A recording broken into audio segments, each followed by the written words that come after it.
So today we're going to do the handover video on this Burstner Ixeo Time 734. We're going to start on the outside and then we'll move on to the inside. So firstly, coming over to the passenger side, you can see that you've got your fill-up point for your diesel, which is just into there. And whilst on the passenger side, if we open up the door, you can see on this vehicle you've got Remis cab blinds which are fitted neatly, like so. Simply pinch the clip, as I've done there, pull the blind and let them connect to the magnetic strip like so. You've got these in all your windows at the front, as well as obviously your big window at the very front, and then these simply just clip in, as you can see. Now, when you are clipping these in, what I typically find, and this goes to this is the same for when you're shutting the blind, is if you lead from the bottom, that will ensure that none of the plastic or the paper gets stuck and twangled, because they can be quite finicky, these, and as a rule of thumb with a motorhome is if it feels like it's being forced, you're probably doing something wrong, so just bear that in mind. Just be mindful that they are quite delicate. Sorry, before I close the door, actually, you have got your tyre pressures on the door sill there, and you've got your bonnet release catch, which is just on the passenger side. Now, coming round to the bonnet, there's not many things that you need to know underneath here.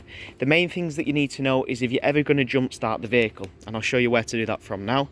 As you can see, with the bonnet open, your negative terminal for jump starting is connected onto this terminal here, as you can see at the front, as indicated by the sticker above. And your positive terminal is just located underneath this cap. There's a little plus sign on that. Just flip the cap up and there's a little tab underneath there which you can connect to and jump start the vehicle.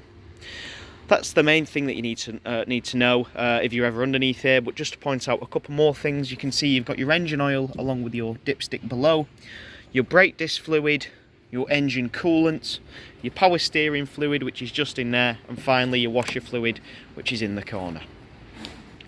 Moving around to the side of the vehicle, on this side of the vehicle you can see you've got access to your awning.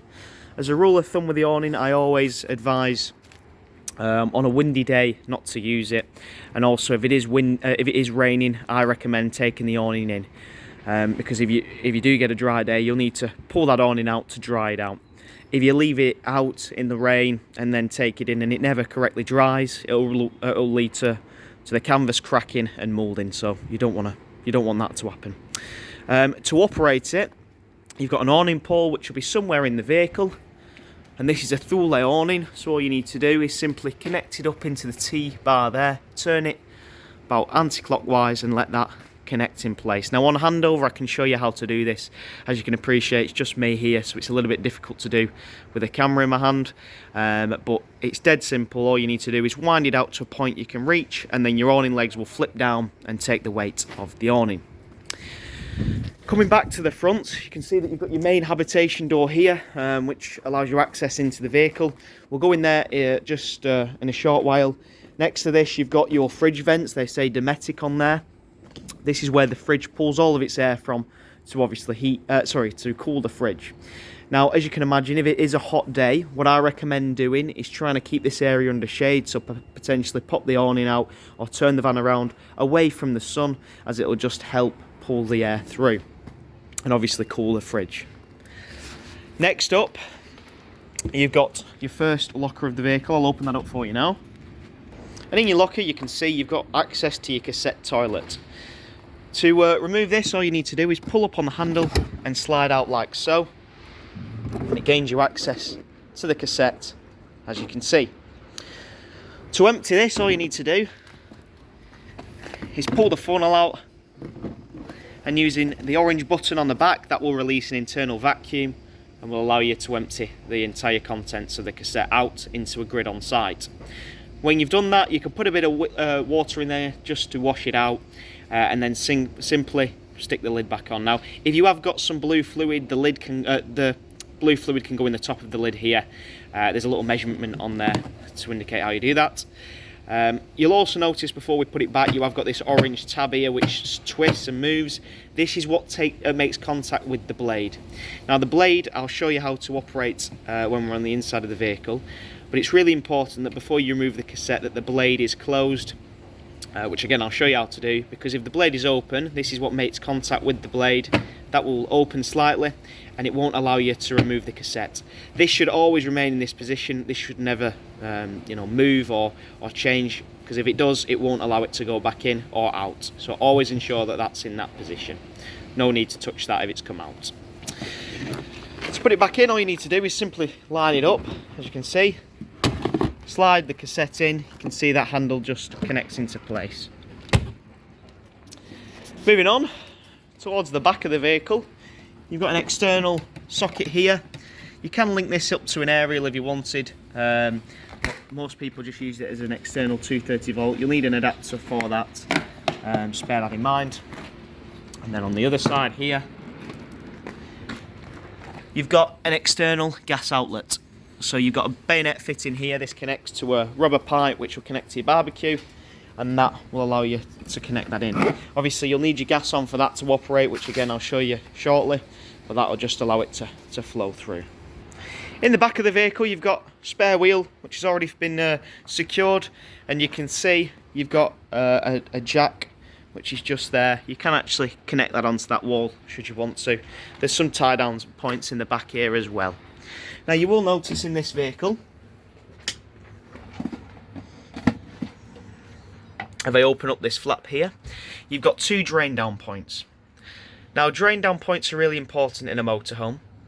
They're there to ensure that the vehicle can be completely drained down, so it's free of water, especially in the colder months, so nothing freezes. These drain down, you've got three main drain down points and three main sections to the van. You've got your first one, which is your waste drain down point, your fresh waste drain down point, and then you've got your boiler drain down point, which are linked to these. To drain this, all you need to do with these yellow tabs is flick up like so, and that will open the system. And to close it, simply push down like so, and that will close the system and allow you to pull water through, and it'll obviously hold water. That's as simple as it is. Now when you're on site, as we're on the topic of drain down points, there'll be a big grid that you can drive over. So when you're draining down all your drain down points, like your wastewater, your fresh water and things like that, and your boiler point, you can simply leave them all open. That will then drain into the grid on site, and then as you're travelling home, what we recommend is leaving all the taps open to ensure everything drains out correctly, and there's no water left in the vehicle. So it's dead simple. I recommend always draining down after the vehicle's not in use. Obviously in the warmer months it doesn't really matter as much because it's not going to freeze, but I find if you get in the habit, it'll help you to remember in the colder months. One more thing as well to say is on this vehicle you've got a satellite dish. That's the box for it, that's where it's located. Moving around the back now, you can see your reversing camera is up at the top, just pointing down to the bumper. And on this side you have also got another access point into the garage. Next up, as you can see, we've got your LPG gas locker. I'll open that up for you now. And in here you can see it will hold 2 gas bottles. You can then secure them in by these straps. And as you can see, there's already a regulator, which is this silver device here, fitted to the vehicle. All you'll need is a pigtail which will connect the top of this into your gas bottle, and then you can turn your gas on for that to then flow through the vehicle. Now when travelling, please ensure that there is no gas on in the vehicle, because obviously if you have a crash it could go up in flames, so please bear in mind that when travelling the gas is turned off, and then obviously when on site you can turn it on at the bottle. So it's dead simple. Moving on, you'll see you've got a hole there. I believe that's for an extractor fan or some sort of extraction when cooking in the kitchen. And you'll notice a little sticker which is just in front of the rear wheel arch here. This is your next drain down point. So we've talked about the boiler, or an element of the boiler. We'll get to the majority of that soon.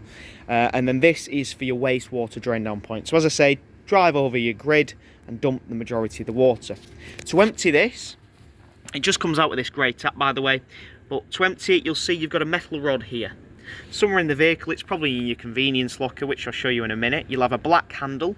The handle will connect onto here, simply turn it like so, and that will empty out the contents of the waste into the grid on site. So it's dead easy and dead simple, that. What I recommend is if it is cold, especially if you're using it for skiing and things, to leave that wastewater tank open and put a bucket underneath, because that's the only thing that could potentially freeze when you are using the van. So just bear that in mind. Next up, you've got your trim vent. So in essence, this is the chimney. It gets very hot, this, so don't hang anything on there. And next to that, you've got your convenience locker in here. Now, that handle that I was mentioning is just located here. It's this black piece of handle. You can see that will then, the end of that will connect onto that metal rod and allow you to turn it and open it. You'll also notice that there's a black cap that's connected here. That's your overspill cap. So when you come to fill your fresh water tank, which is this, simply take off the white cap, put the black overfill on there, and then you can put your food grade hose pipe in there to fill it up. To drain the fresh water tank down, you've got a black nib on the top there. All you need to do is simply screw that like so, and that will then start draining the system down. Now, you'll notice by the sticker, this will take 120 litres of fresh water. There's also another reading on there that reads 20 litres. The nice thing with this is it'll allow you to drain the entire thing down, should you need to 20 litres as a quick drain down point. So say, for example, you're moving off site, you're moving on to your new site. All you need to do is simply turn that, and you'll hear like a little, or you'll feel like a little nib on the inside, or like a click almost. When you get to that, you can leave it, and it will drain the entire thing down to 20 litres. Now, for example, as I say, you use that really if you're moving on to a next site, or you want a bit of water in the vehicle for having a cup of tea. But if you are moving on, you're going home, for example, you don't need any water in the vehicle, you can obviously just drain the entire thing down by simply just turning that black nib on the top past that lug, or that, and it'll just allow you to drain down the entire thing. You have got a red, as you say, a red cap here, which can remove. This is really just to access the tank if you're cleaning it out. Now, you don't really need to do that much. You need to do it once or twice a year, because at the end of the day, I don't recommend drinking out of this. It's fine if you're boiling water, but I don't recommend drinking out of it due to the plastic that the tank's created of. I often recommend using bottled water, but you can buy purifying tablets to stick in there should you want to.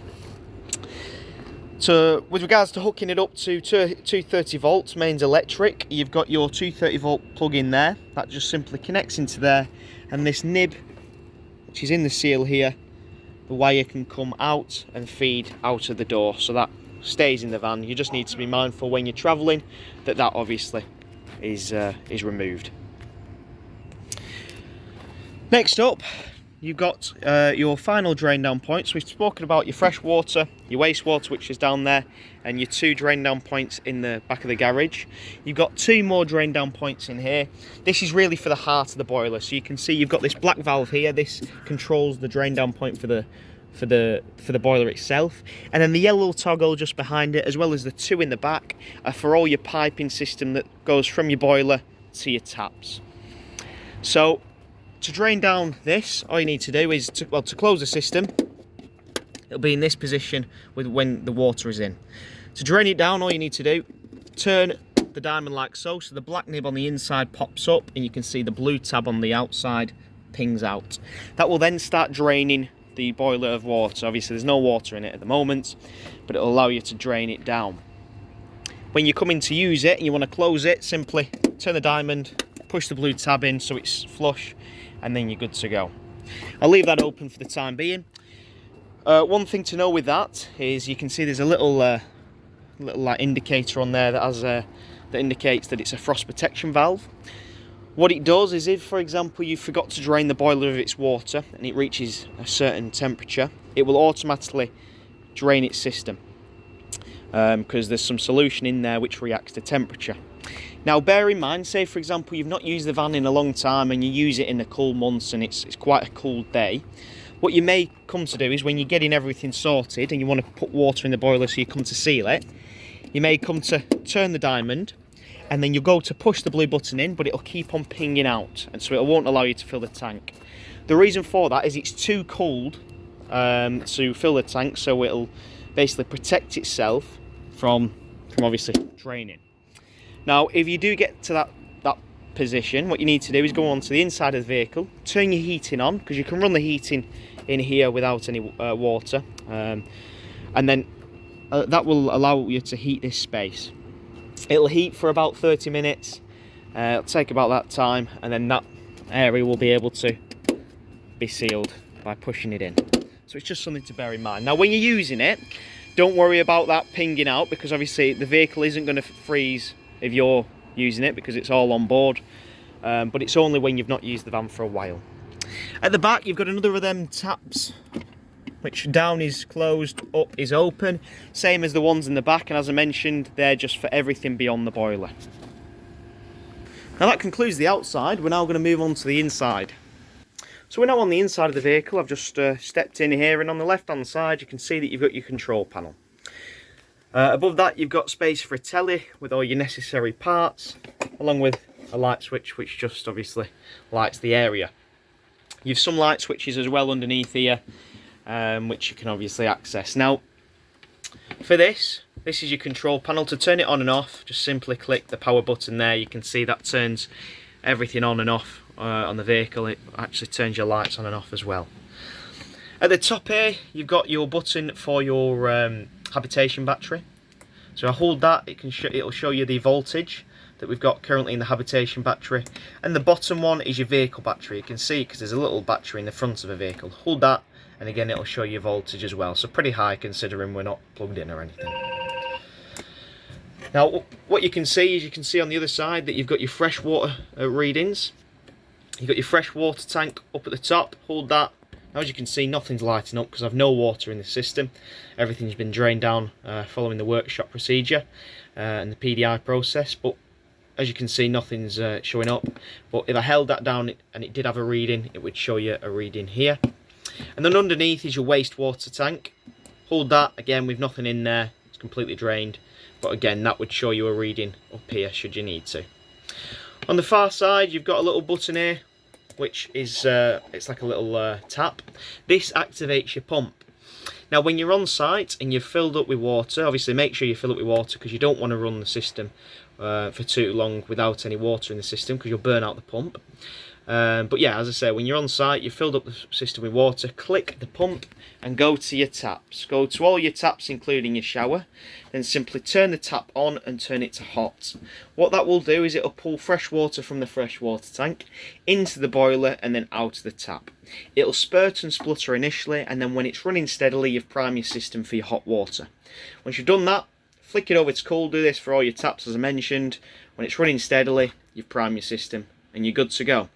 Now the reason I tell you to run it on the hot water first is your boiler takes about 10 litres of fresh water.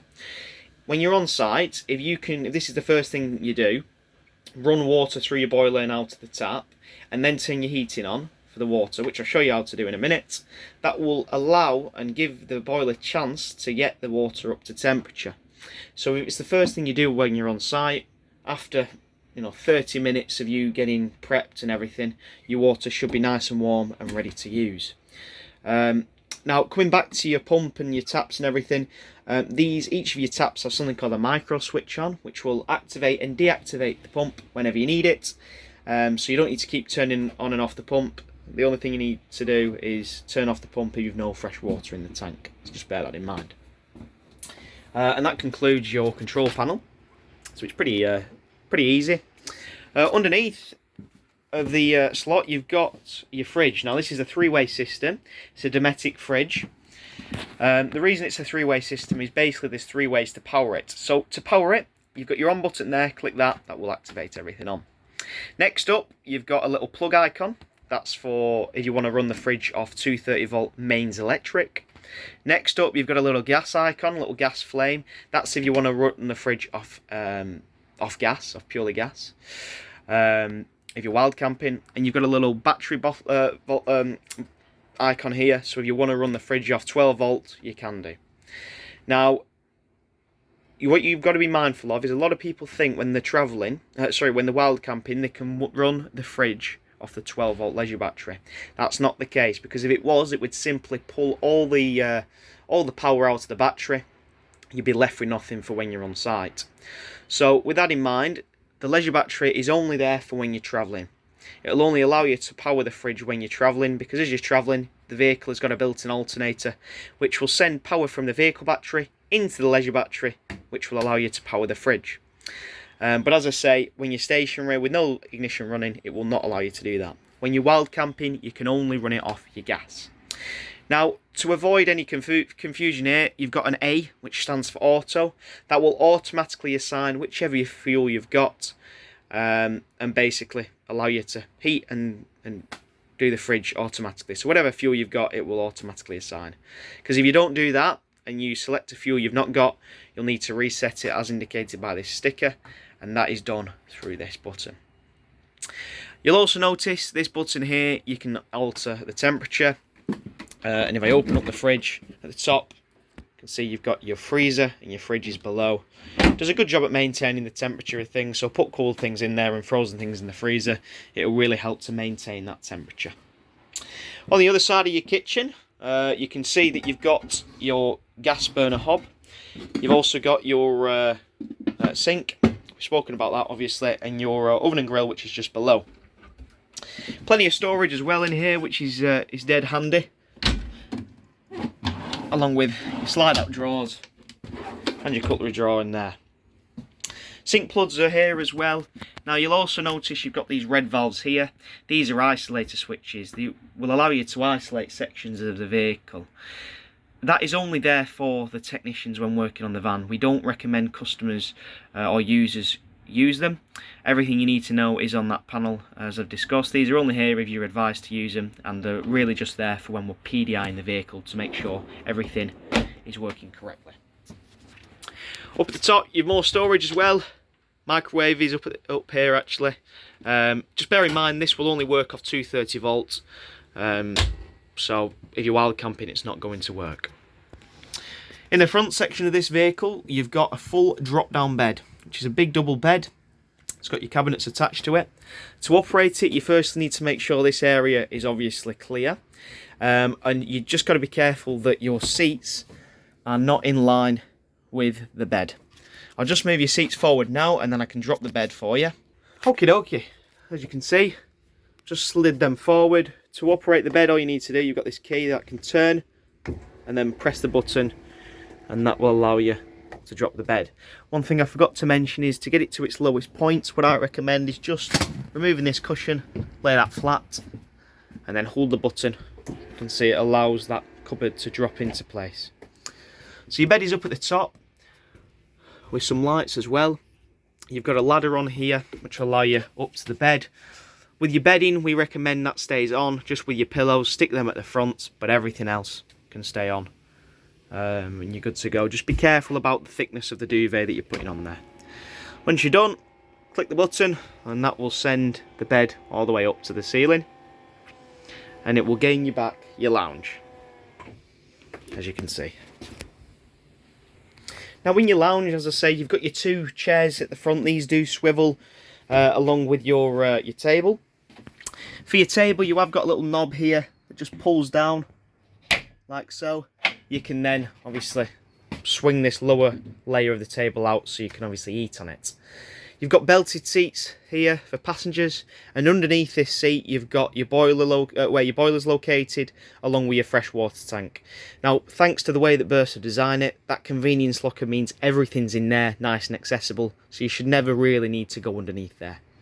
Where I'm sat as well on this single seat, you've got a bit of storage in there, but if you lift up the partition, you've also got a nice bit of storage for your leisure batteries, which are located in there. Now if we move through to the back, you can see that you've got your bedroom area. You've actually got a full door here that closes completely, blocks out the back from the front, and opening that up, it gains you access to your bedroom area, as you can see. Now on this side you've got your toilet, you've got your bathroom, your toilets here. Shower is actually on the other side, and obviously your sink is here. We've discussed about that.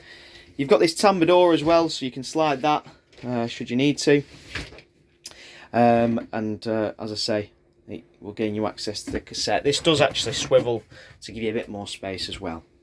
Now, as I mentioned on the outside, you need to ensure that the blade is closed at pretty much all times except from use. The blade is this underneath here, this piece of plastic. To open it, pull across to you. You open it when it's in use, as I say, that will open the cassette, so all the waste can drop into the cassette.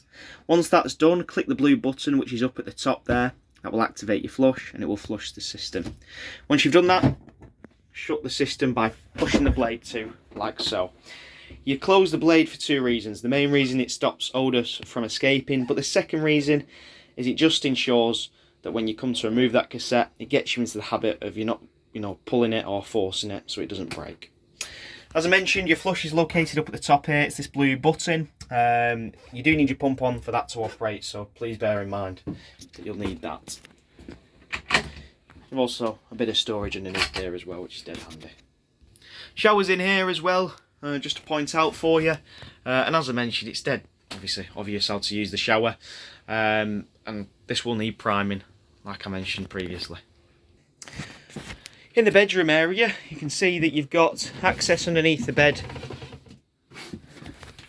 via these little tambour doors. And either side, you've got a really good bit of storage for hanging. You'll also notice you've got these pipes which run along the back of the locker. They have got slits in them. A lot of people think that they're potentially punctured, but that is the way that they're designed, because that just allows hot air to disperse through the van evenly. You've got another one on that side as well, I believe. Now, on the inside of the vehicle, on this cupboard rather, you've got your RCD breaker. So if the vehicle ever trips, you need to come to this point here, this white plastic piece. And then you'll also notice, because this vehicle has got a satellite dish on it, you've got your panel here. Your satellite is dead easy to operate. With this being an Oyster system, all you need to do is simply click this button. It will then send the Oyster system up. It will then rotate to try and find a signal, and then once it's found the satellite, it'll stick onto that satellite and you're good to use your telly. So it's all here, neatly hidden, so if you ever need to get to it, you know where to. You can obviously change the signal by selecting through these options here. So going back and forth depending obviously where you are and what the signal is like. Please bear in mind though, is obviously here it's not going to work because we're near the workshop and we are underneath a bit of a cover, but it's not going to work underneath trees or anything, so just bear that in mind. On the other side, as I say, it's the same story with the heating system. And before I move on to actually working the heating system, all your windows have got blackout blinds and fly screens. And to open these up, simply pull plastic tabs like so up, and this will, there's another one there, and that will allow you to open the window up like so. It's on a ratchet system here, so you're going to bring it all the way in, push up, and that'll allow you to close it. Now you can put these windows on venting should you need to allow a bit of airflow through, but please ensure, and this goes for your windows, your Oyster satellite and also your skylights, that they are all closed to ensure that you don't get any wind coming through which could potentially rip them off, so bear that in mind. At the back, got another TV bracket in the bedroom area with your sockets. Got some lights as well in here for the shower and bedroom area. In here, this is your final piece. This is your Truma blown air heating system. To operate this, you need to click it on, and everything below the line is what you want to select. So if I click the first button, this is the temperature in the vehicle. So you can set that all the way actually to up to 30 degrees, which is dead handy. That's for obviously the vehicle's heating. The water heating is dead simple. You've got the option of Eco or Hot or Boost. Eco is approximately 40 degrees. Hot is approximately 60 degrees, and Boost will concentrate on heating the water rather than the vehicle itself. Eco you're going to be using obviously when you're having a shower, and Hot you'll use, say for example, when you're washing up. Boost, more often than not, you use that in the cooler months, and it just helps it get up to temperature quicker. Next up, you've got your fuels, so you can run this system off either gas, Mix 1, which is a mixture of gas and 1 kilowatt electric, Mix 2, which is a mixture of gas and 2 kilowatt electric. EL1, which is purely 1 kilowatt electric, or EL2. When you're on site, you'll be running it off your EL more often than not. If it is cold, I recommend putting it on gas initially to get it up to temperature and then flicking it over. If you are having issues, you can always put it on a mixture. And then when you're wild camping, stick it on gas.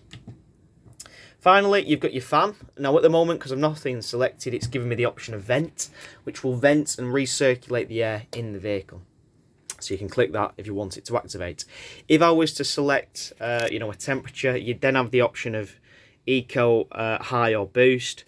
Eco is just a, you know, the average fan speed. High is a little bit more of an intense system, or an intense blow. And then the boost works the exact same as it does on the water, but vice versa basically. So instead of heating the water, it heats the vehicle's temperature, or the vehicle itself. Next up, you can set a timer for when you want the heating to come in, which is quite good. You've then got the time, so you can change the time on the panel, and then in here you've got your settings. Now the main thing, as you can see, that you need to know is your reset button. You may need to reset the system. 9 times out of 10, if you ever need to reset it, you need to reset it because, for example, you've selected a fuel on here that you've not got. So for example, if I selected, because I've no gas in the vehicle at the moment, if I was to select the temperature and to run it off gas, you'd get an error code. It would flash up here. When that error code is on, you need to go into that panel and reset it. It'll take at least 20 minutes. So initially the screen will flicker, and then it'll come back on. You'll think it's fixed, but you do need to wait 20 minutes for that to operate. To turn this off, all you need to do is hold the button, and as you can see, it says off, and that turns the entire system off. And that's everything on the vehicle. One thing to mention, that your fuses on this vehicle, if anything does blow, are located underneath your passenger seat. But that's about everything. We look forward to seeing you in Motorhomes. Thank you. Bye now.